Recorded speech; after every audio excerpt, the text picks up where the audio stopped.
आजादी की राह पर सन 1942 की बात है। उन दिनों सभी देशवासी भारत को आजाद कराने के प्रयास में लगे थे। भारत छोड़ो, अंग्रेजों भारत छोड़ो की आवाज चारों ओर गूंज रही थी। देश भर में लोगों को पकड़ पकड़ कर जेलों में ठूंसा जा रहा था। देश की सभी जेलें भर चुकी थी।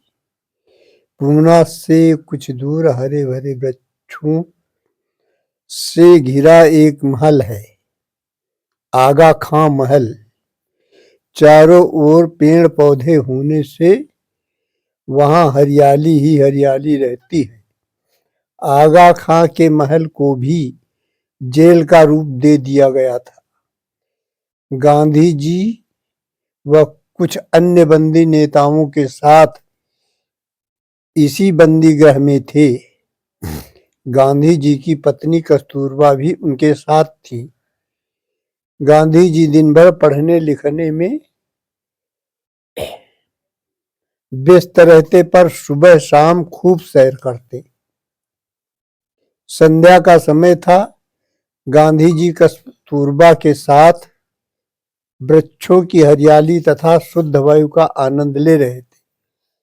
अचानक चिड़ियों की चीख पुकार सुनाई पड़ी। गांधी जी ने सिर उठाया तो दृष्टि चिड़ियों के एक जोड़े पर पड़ी। चिड़िया अपने घोंसले के आसपास पंख फड़फड़ाती हुई चीख रही थी। एक कौवा बार बार झपट्टा मार रहा था। लगता था वह घोंसले में पड़े अंडे खाना चाहता था और चिड़ियों का जोड़ा उसका प्रतिरोध कर रहा था। कौवा थोड़ा ऊपर उड़ता, फिर नीचे आकर आक्रमण करता। चिड़िया तब तक आक्रमण का मुकाबला करने को तैयार हो जाती थी।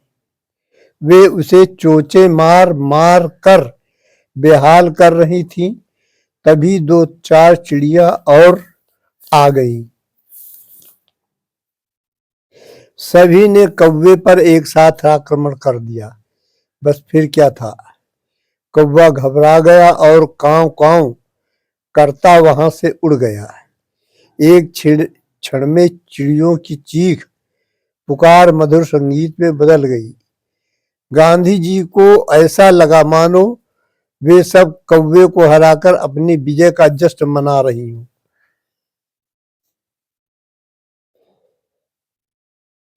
गांधी जी बोल उठे, बस हमें भी यही करना है।